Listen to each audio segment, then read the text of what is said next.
All right, everyone, I think we'll go ahead and get started. Good afternoon, and thank you all for joining us today for our webinar on photo documentation.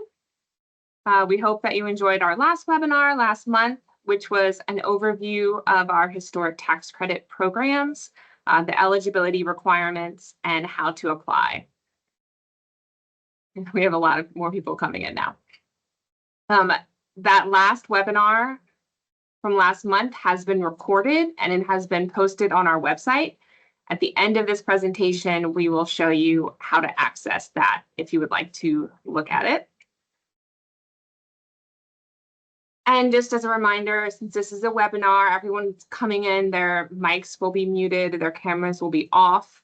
We do have the ability to unmute you, and we can do that when necessary, but for now, cameras and mics will all be off.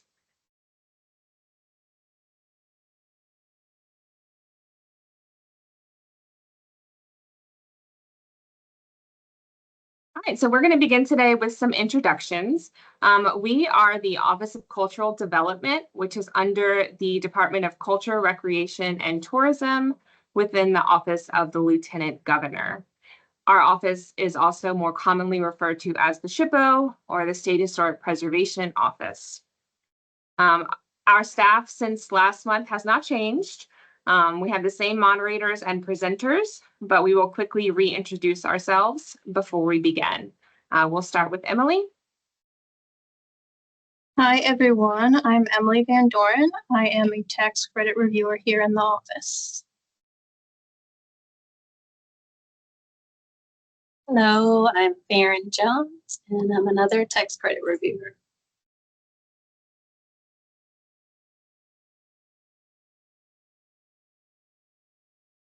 And we have Tristan, who's our admin. She's going to be helping admit people. I'm not sure if she's able to unmute herself, but she is the one who receives all the applications and sends out all the approvals, so you'll probably recognize her name.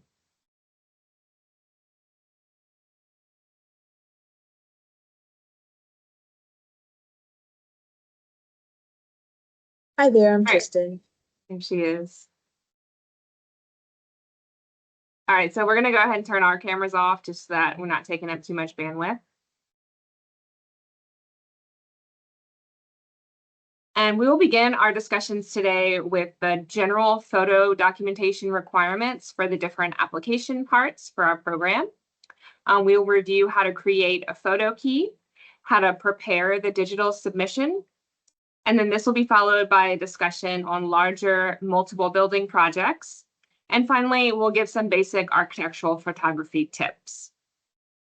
Just like last time, we'd like to hold the more in-depth questions until the end of the webinar. But if there's something that's very relevant that you feel like you need to say immediately or at the end of each section, we can pause briefly and you can raise your hand. Otherwise, you can put your questions in the chat and we will visit that chat at the end of the conversation. It shouldn't take us more than an hour to get through the information, so we have plenty of time to have a discussion at the end. All right, so we're going to begin and we're going to start with Emily. Okay. Photo documentation is an important part of the tax credit application process. Photographs are an essential requirement for both the Part 1 and Part 3 applications, and in certain circumstances may be necessary for the Part 2 application as well. Knowing the correct way to photograph your building and prepare those photographs for submission will greatly improve your chances, not only of getting through the review process in a timely manner, but for achieving a successful project overall. Photographs of the building serve several purposes during evaluation of the application. If you watched our first webinar on the basics of the application process, you'll know that the purpose of the Part 1 is to confirm that a building is eligible for the tax credit program, and one of the eligibility criteria is that the building has to retain sufficient historic integrity or still be recognizable in its original historic form. And photos of the pre-renovation state of the building help us evaluate that integrity. Secondly, photographs of the building allow us to evaluate whether the scope of work will meet the Secretary of the Interior standards by comparing the proposed work to the current conditions. And thirdly, evaluating photos of the completed work in comparison to the pre-renovation photos allows us to confirm that the final project does in fact meet those standards and qualifies as a certified rehabilitation to claim the tax credit. Providing inadequate documentation at any of these steps will likely delay the progress of your application.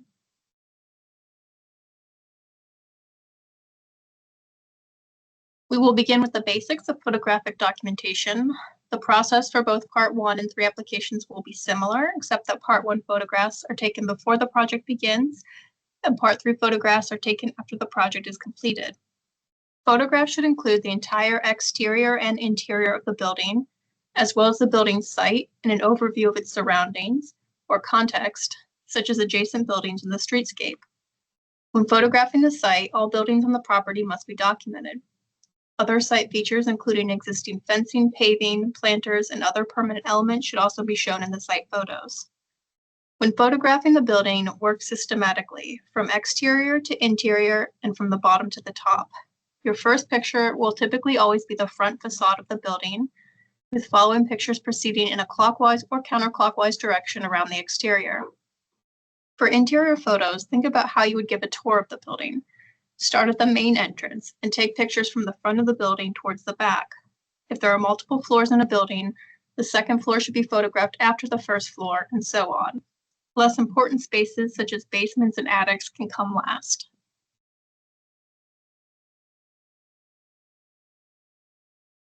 Again, all structures on the property should be included in the Part 1 photographs, including accessory structures such as sheds or garages, no matter how deteriorated or unimportant they seem, and even if the structure will be demolished or no work will be proposed. In general, you should also include photos of the exterior and interior of these buildings, unless they are truly inaccessible. For general photo documentation purposes, we are looking for overall views rather than close-up shots with specific details. While it is encouraged to include photographs of important historic details, such as mantelpieces, plasterwork, or stair railings, particularly if there are limited historic materials remaining, we primarily want to see the entire room, including the floor, ceiling, and walls.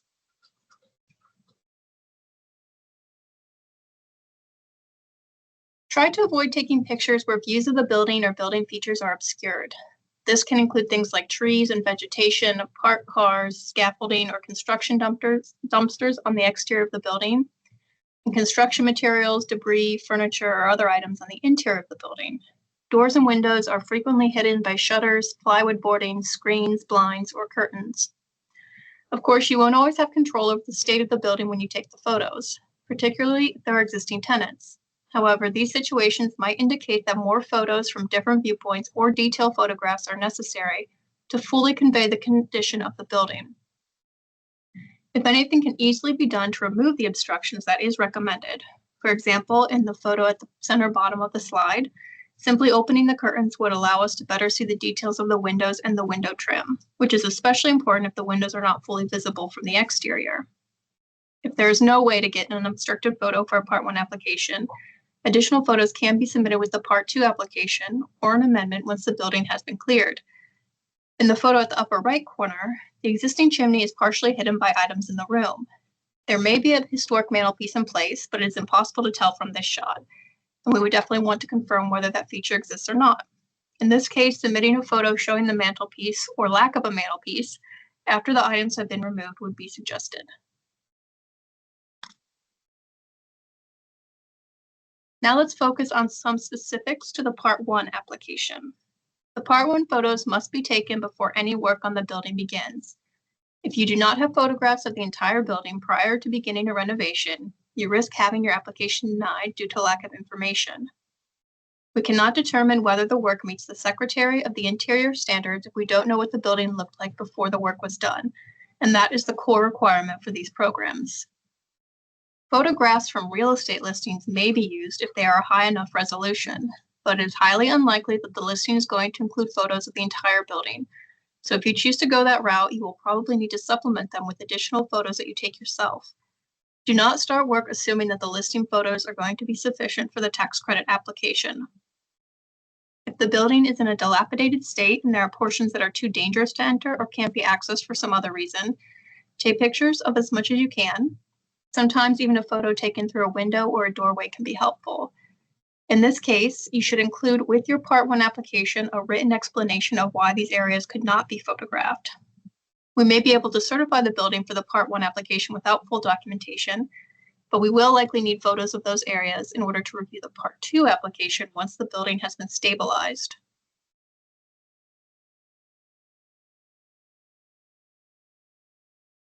Each time you photograph a building for a tax credit application, you will need to create a photo key, which helps the reviewer orient themselves to the building.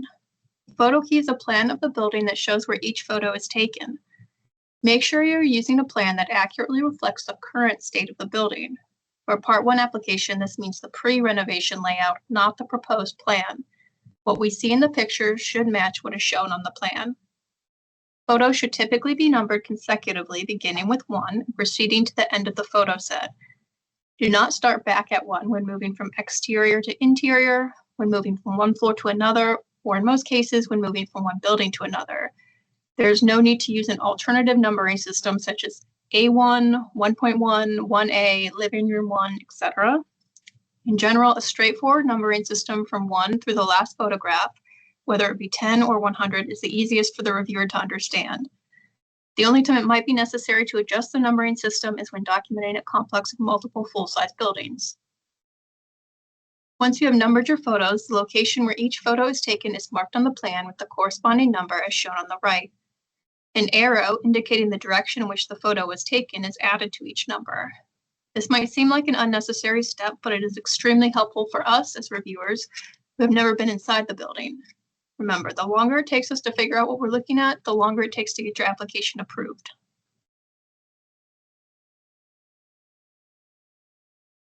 Some other useful additions to the photo key are a north arrow and street or direction labels, which help us easily identify which side of the plan is the front. These labels can later be coordinated to your Part 2 work descriptions. When documenting the building, we recommend taking a plan with you to the site so that you can mark the photos down in the order that they're taken, rather than trying to draw the plan and take the pictures at the same time. You can also draft a photo key before visiting the site with all the locations you want to take pictures already marked. That way, once you're at the site, you can quickly go through and photograph the necessary locations.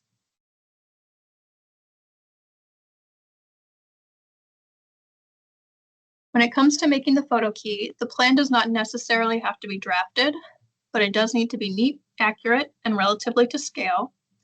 The example on the right is insufficient because it just shows the outline or footprint of the building and provides no indication of the interior layout.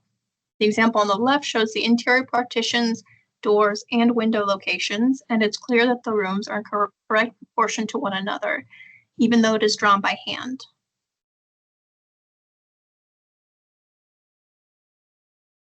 So how many photos do you need? Unfortunately, there is no straightforward answer since we deal with buildings of all shapes and sizes.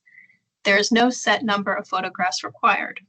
The number of photographs required is whatever number is needed to fully tell the story of the building, so you will need to use your judgment here. A good way to think of this is as providing us with a virtual tour of the building through your photos. With this first example, there are not enough photographs. As a reminder, we are looking for the entire exterior of the building, as well as essentially a 360-degree view of the interior rooms. At a minimum, this usually requires 2 photographs taken from opposite corners, or 4 photographs if you're standing in the center of the room and photographing each wall. Large or oddly shaped spaces may require a larger number of photographs.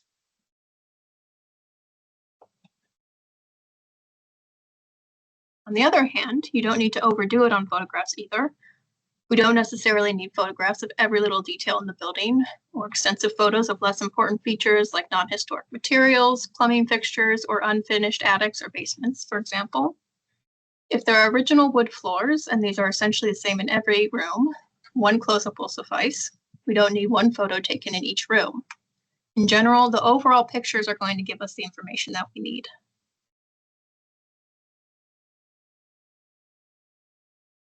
So here's an example of what would typically be expected for a standard double shotgun house. In general, you'll need 1 picture of each side of the house, a few of the site and context, and at least 2 for each standard-sized interior room. Hallways can be treated the same way, with 1 photo taken from the front and 1 photo taken from the back. Remember, the number of photos needs to be tailored to the specific building type. For example, if you have a large building, a building with a more complicated footprint or narrow setbacks, it may take more than one photo to fully document each side of the building. These are just some general guidelines to get you started. If you're unsure, it's better to err on the side of more photos than less. If there aren't enough photographs, we may put the application on hold until a sufficient number are provided. Your application is never going to be denied or put on hold for too many photographs.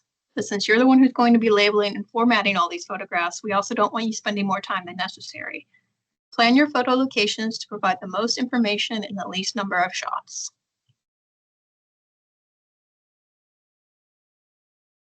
For most buildings, every room will typically need to be photographed.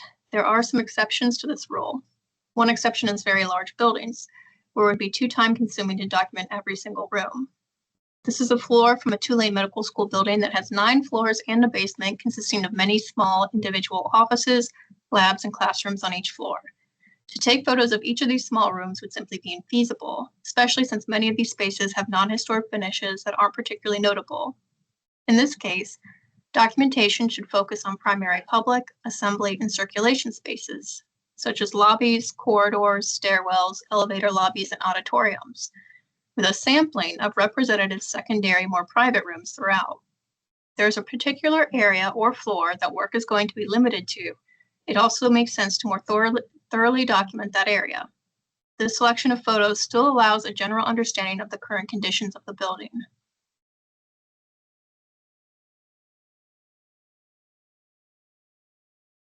Another exception is buildings with repetitive floor plans, which are treated in a similar manner.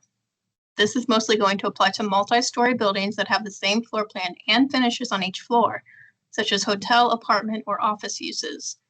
In the example shown here, this hotel has the same layout on each floor, and in this case, the applicant only took pictures of a few representative hotel rooms. It is not particularly useful to see pictures of 100 identical hotel rooms or 100 identical hotel bathrooms.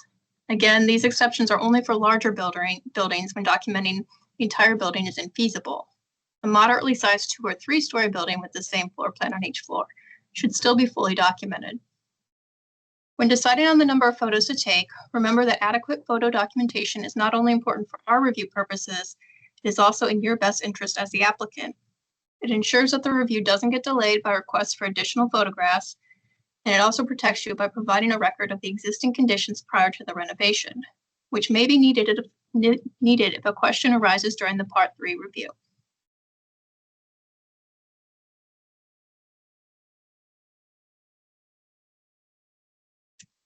Okay, we're going to talk a little bit about photo documentation for Part 2 photos. So for the Part 2 photos, if the building has been damaged, now is the time to document the damage in more detail. For example, the applicant is proposing to replace the wood siding with vinyl siding because of deterioration. We'll need pictures of the damage before a replacement is approved. If you look in the bottom left photo, you'll see severe fire damage to this historic wood window. The photo with the yellow walls has severe damage to the ceiling. This is a reminder that you'll need to document the entire room from a wide angle, as Emily mentioned. Typically, the damage is documented in the Part 1 photos. However, you may submit the full scope of a room and then submit more photos of the specific damage for the Part 2. The third photo has termite damage to wood floors, which makes the case for replacement of the flooring. The last 2 photos on the right are different angles of a fire-damaged shotgun house. It is important to note that just because a building needs cleaning up does not mean that all material is damaged. All damaged materials must be properly documented before a replacement can be considered.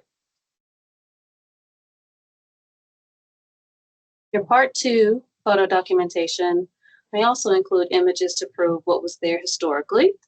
On the left, you'll see a Google image an applicant submitted to show what was on the gable window before it was boarded up.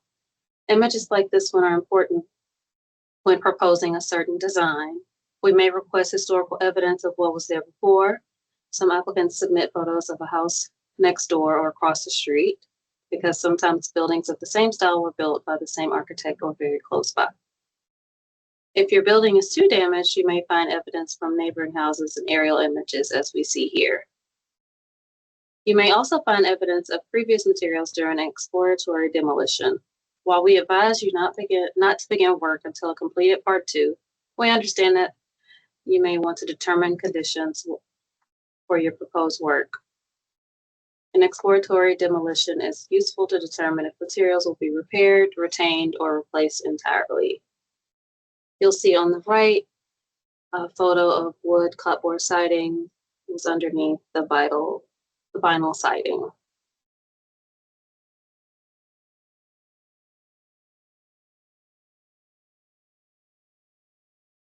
While any work completed before an approved Part 2 is done at your own risk, we understand rehabilitation work may begin because of extreme circumstances.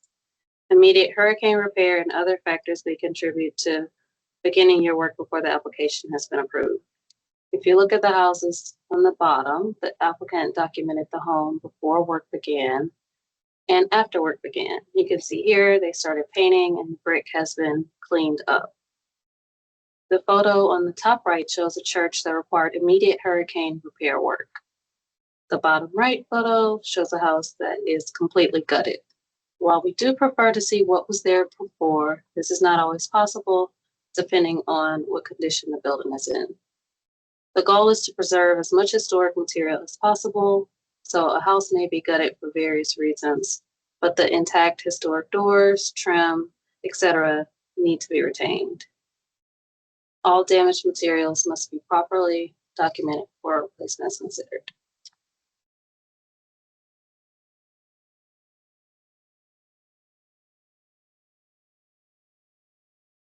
The process for the Part 3 photographs is the same as the Part 1 photographs. You'll need to rephotograph the entire property, including the site, exterior of the building, and interior of the building. This includes any areas that were not part of the project. In general, the Part 3 is going to require about the same number of photographs as the Part 1. For the Part 3 photo key, you will again use a current floor plan and follow the same steps. This will be the as-built plan of the completed project. If there were changes made to the plan from the Part 2 proposal that were not submitted as an amendment, the photo key should still reflect those changes, although changes should be submitted by amendment to ensure compliance with the standards ahead of time. For the Part 3 application, photos of the completed work are compared to the Part 1 photographs to confirm the project complies with the Part 2 proposal and meets the SOI standards. For areas where the floor plan has not been altered, matching the photo locations to those of the original Part 1 photographs is considered best practice. The examples at the right show a minor change in floor plan between the Part 1 and Part 3 photo keys, with the addition of a hallway and closets at the third rooms on each side. Except in these areas, the Part 3 photos are taken from generally the same locations as the Part 1 photos. In addition, if the Part 2 application or any later amendments were approved with conditions, make sure to include photos that show that the conditions were met. If there was a condition that a specific feature or finish needed to remain, for example, then we need to see it in place in the Part 3 photos. Some conditions will even request photo documentation of the work process to be included in the Part 3 application. In that case, make sure that your contractor or whoever is responsible for that item is aware ahead of time that they need to take pictures during the construction process.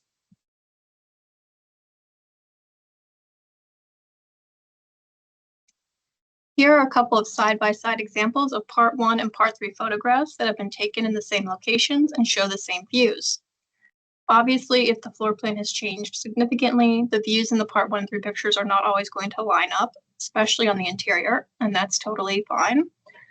The photo numbers and the views do not need to end up matching exactly for the entire photo set, but especially for large buildings and buildings where work was limited to specific areas, setting up the photos in this way helps the review go much faster because we can easily see where changes were made and confirm the important historic features and finishes are still in place.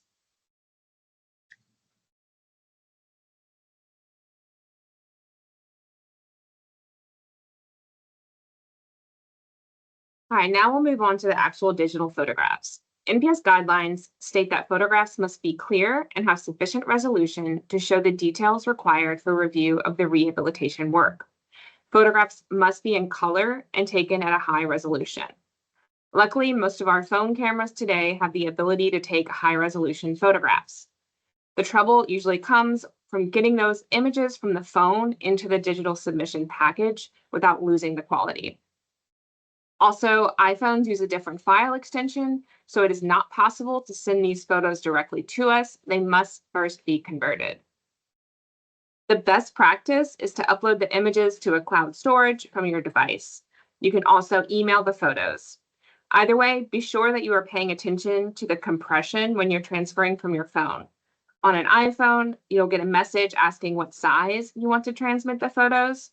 You should do this at a minimum of 1 megabyte, preferably larger, since there will be additional image compression when you convert the images to a PDF. Here you can see what it looks like when you do use your iPhone.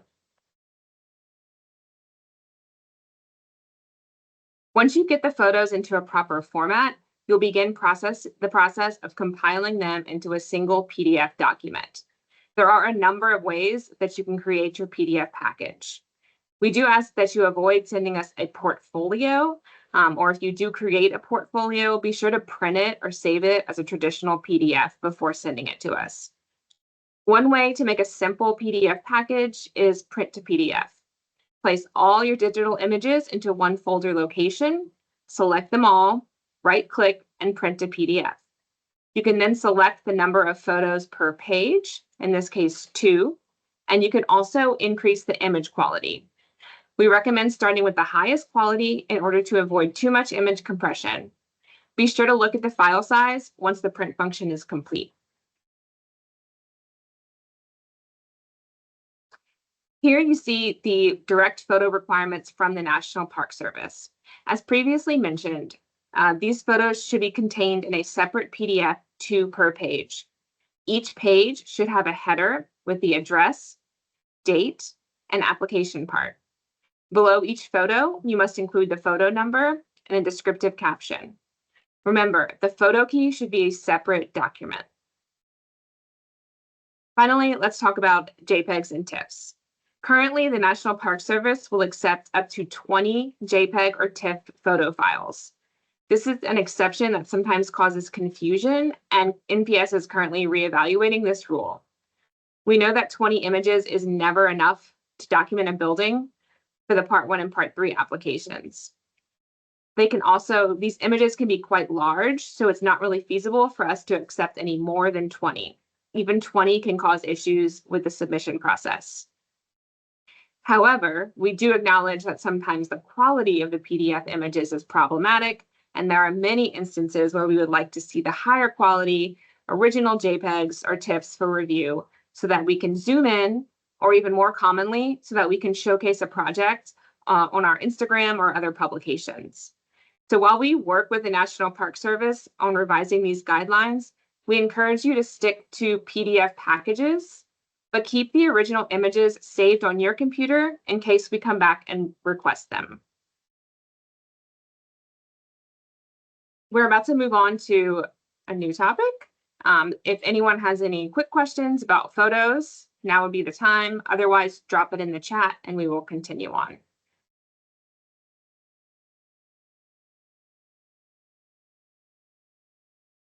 All right, so I don't see anyone raising their hands. So we will introduce the topic of multiple building projects. There are many instances where one development project may actually require multiple applications. NPS determines the application requirements based on buildings being functionally related historically to serve an overall purpose. Buildings that currently function as one property may have historically been separate entities. This will require research by the applicant prior to submitting the Part 1. For federal projects, you must show that the buildings were functionally related within the district's period of significance. For state-only projects, you must show that they were functionally related more than 50 years ago. The best way to determine this is using the Sanborn maps. If there are no evident connections between the buildings or other signs that they served an overall purpose, then separate applications must be submitted for each historic building. In this example, we had one hotel, a single owner, a single occupant, but the property included several buildings that historically were not related.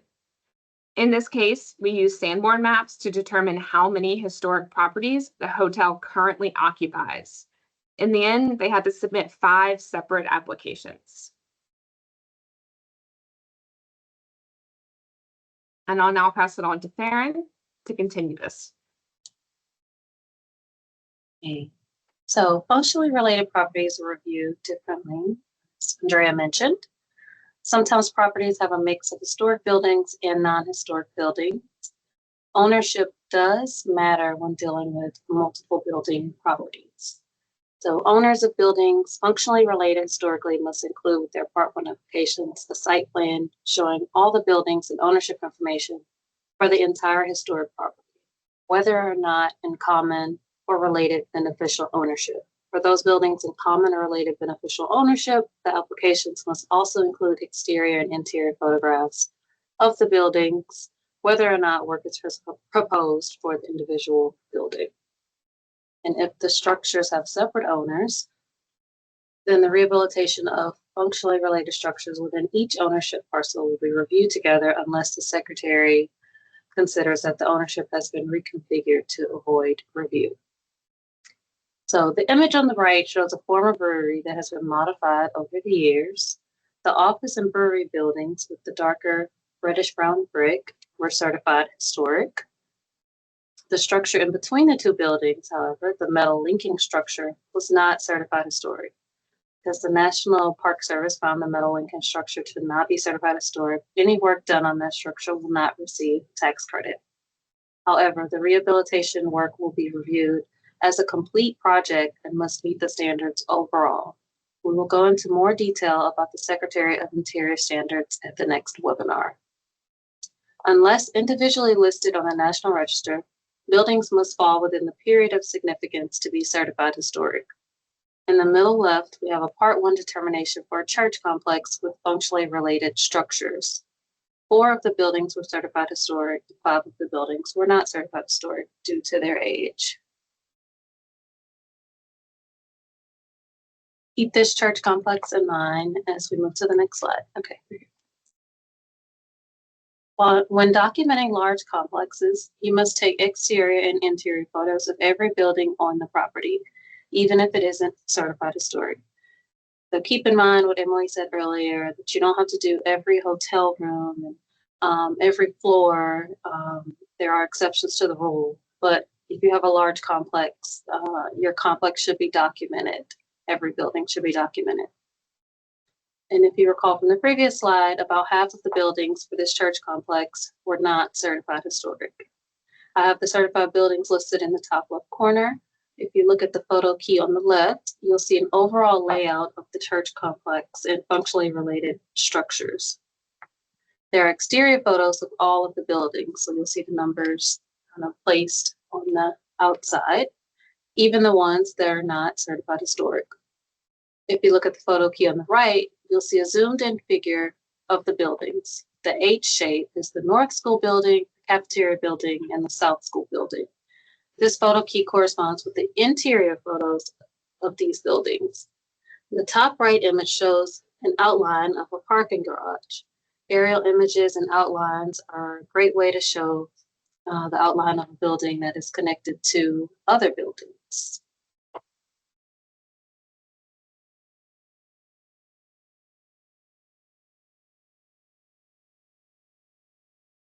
In general, as previously discussed, properties with multiple buildings that were historically functionally related will generally be considered as one project and should be documented and submitted as one application. One of the exceptions to this rule is what is referred to as large and diverse properties, although this is not a common situation. Some functionally related historic properties, such as very large military bases, or medical, university, or corporate complexes, functioned essentially as independent communities with a wide variety of building types that serve the different uses needed to support that community. These properties, which are often listed on the National Register as districts, can cover hundreds of acres and contain just as many buildings and structures.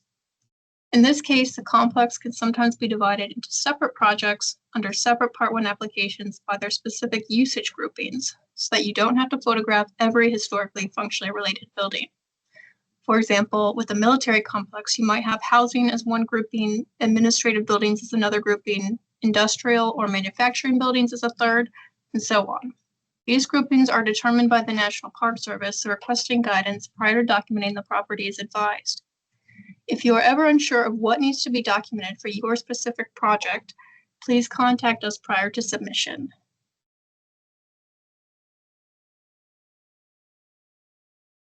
At this point, some of you may be wondering why the entire building or site needs to be photographed if you're only doing work on a specific part of the building or site.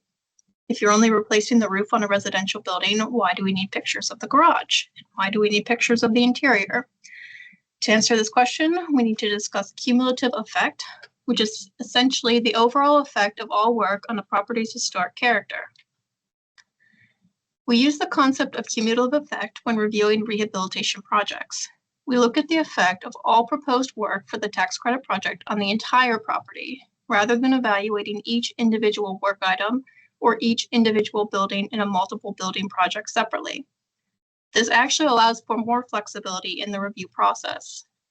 We will be discussing cumulative effect in more detail during the upcoming webinars on the SOI standards and Part 2 applications.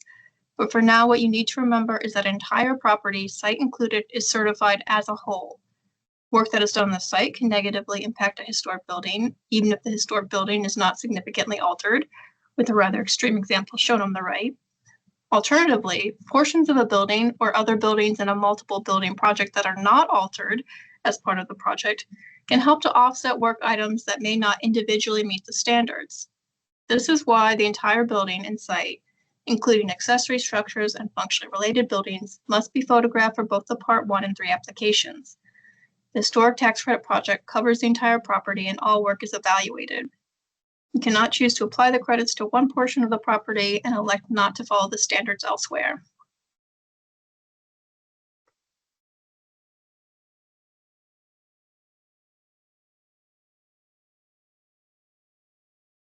All right, so we wanted to round out this discussion with some general architectural photography tips. Because we're not all photographers by trade, these are just some tips that will not only help us get the photos that we need to review, but also help you highlight your projects, particularly once you've completed the work. Because when everything is done, we really want these buildings to shine. The first thing to remember is to let the building do the work. Take a moment to evaluate the building and its characteristics. This will inform the way that you approach your photographs. Then consider these photographic elements: elevation, perspective, convergence, lighting, framing, and composition. We will quickly review each one, and hopefully you'll be able to tackle photography with more intention and success in conveying this information. Architectural photographs are of two general types: perspective photographs and elevation photographs. Elevation photographs provide the best documentation of shape and proportion of a building, while perspective photographs best depict the three-dimensional form of a structure. Here you can see how a subtle shift in location can change the type of photo that you're capturing.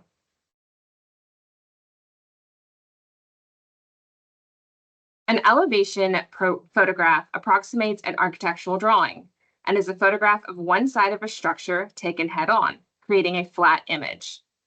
The emphasis on one side of a building as two-dimensional surface makes an elevation photograph more axiomatically correct. This means that distances in the photograph are proportional to the distances on the building. The approximate measurements can be taken from this photograph. The elevation should fill the frame, including the ground to above the roof line and both sides. And as Emily mentioned before, this should be the first image in your photo package.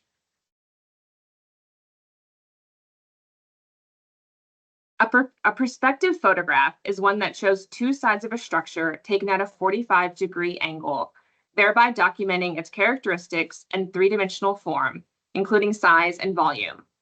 This type of photo really brings a building to life and tells its story because it can capture so much information in one image. In a perspective photograph, the structure should fill about 75% of the frame, thereby including some environmental context. They should be included just after the elevation photos in your photo package. Perspective is your way of telling the viewer where to look and what is important, and what it looks like to walk into or around a building. A one-point perspective draws the eye towards a central point, demonstrating depth and symmetry, and a two-point perspective draws the eye in multiple directions, demonstrating volume and context. These mimic the way our eyes naturally absorb imagery, so it's a very effective way in communicating a space through photography. The flip side of this natural viewing experience comes in the form of convergence. Convergence occurs when a photographer tilts the camera backwards to get the top of a building in a photograph. To overcome convergence, you should hold the camera so that the back of the camera is vertical at a 90-degree angle to the ground. Some general tips are to step back, level the camera, if possible, increase the height of the camera, and frame the building with vertical lines. The next thing to consider is lighting. There are 3 types of lighting for exterior: front light, side light, and backlight. Front light is when the sun is behind the photographer. Side light is excellent for revealing texture and detailed 3-dimensional form. And backlight is when the sun is coming up from the rear, and this is what you should avoid. There's a tip to adjust your camera on different points of light on the building and see how the photo comes out. You may find in some cases it's much more whitewashed than in others, and you can't see the features as well. If the sun is behind the building, you can move a few steps to block the sun, and you can see how the features on the facade will pop.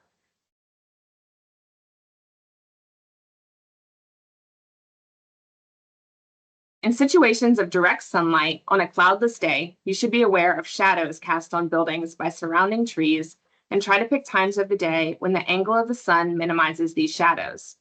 When the sun is directly overhead, this can cause eave or cornice shadows that will cover half of a wall. The projection of the roof over the walls can create a shadow far down the wall. Full shadow is generally a good time to photograph. Next, we will address interior lighting. There are 2 types of interior lighting, natural and artificial. When photographing an interior space, you should first evaluate the sources of natural light. Open blinds and curtains to allow natural light inside, but be sure not to focus the camera on the window or the light itself. Artificial lighting should be used as necessary to supplement natural light. When doing so, avoid overhead lights when capturing images that include the ceiling fixtures. Use lamps with shades placed in the corners of the room, and watch for washing out of the image. At the bottom, you can see a photo where the glare is washing out the details of the paneling on the left, and then on the right, by making some slight adjustments, the paneling details are much more visible. The photo on the right is a good example of how using only natural light with the light fixtures turned off can provide a good image. When photographing very dark spaces, be sure you are using adequate artificial lighting. Try to avoid using just artificial lighting in one part of the room and when there's total darkness in the other part of the room, because then you're losing all of the walls and ceilings and flooring. So in this case on the left, you should try adding some artificial light just outside the frame to counter the natural light and highlight the walls and ceilings. Avoid using spotlights in very dark places. When artificial lights are necessary, try to be sure that the light is spread out across the room. All the way on the right, you can see how natural light can really do wonders for a space. However, if your lens is focused exactly on that light, it can create a flare that will block all the features from being visible.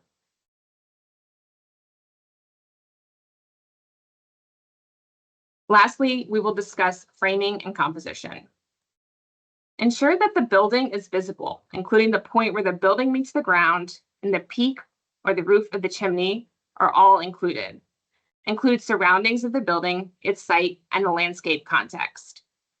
The building should occupy 75% of the picture area, leaving the surrounding 25% of the frame for visual information about the context of the building. Include separate photos showing detail of materials, design, and craftsmanship. When framing the exterior, ensure the entire building is in the frame. For large buildings, move as far away from the building as possible. If you can't capture entire elevations in one photo, separate into clear visual segments with some overlap for context. Avoid clipping any parts of the building out of the frame if not necessary.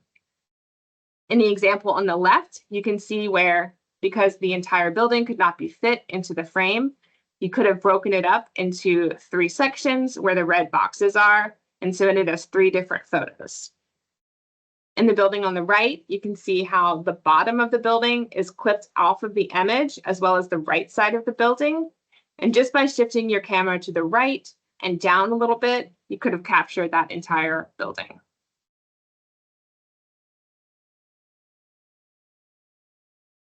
When framing the interior in the viewfinder, ensure that the entire walls are visible from the floor to the ceiling. Photos should have multiple walls in each image, as this helps orient the reviewer.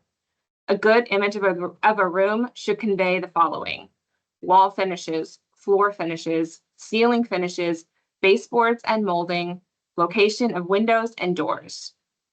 Avoid photographing rooms where there is excessive clutter or material blocking features. And a tip, if you're using a camera phone, check for a wide angle zoom. This will usually appear as a 0.5 or 0.25 times and will allow you to capture a lot more of the space in one image.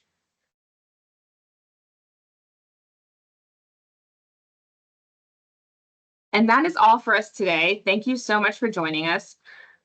Before we go through questions, I just wanted to let you know that registration is open for our next webinar, which will be October 16th.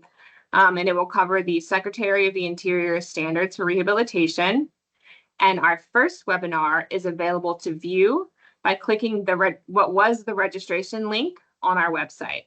So this is an image directly from our website, so you should be able to go there and see exactly where to click to view last month's and to register for next month's. When this one is available, it will be on the same page.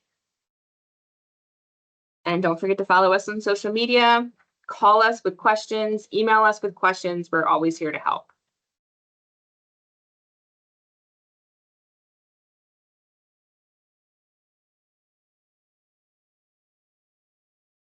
It looks like we only have one question in the chat. Drones. I was actually thinking about bringing up drones. For the most part, drones are going to be supplemental photos. I don't think it's necessary to put them on the photo key. I think just including them, it's going to be pretty clear where you're taking it from. So I think just including additional drone photographs, I wouldn't worry too much about putting that on the photo key.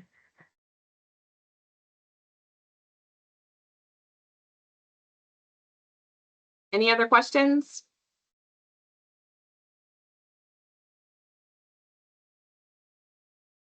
All right, well, thank you guys so much. Like I said, this webinar will be posted soon. So check back if you want to rewatch it. And if you have any questions, feel free to reach out to us. Thank you.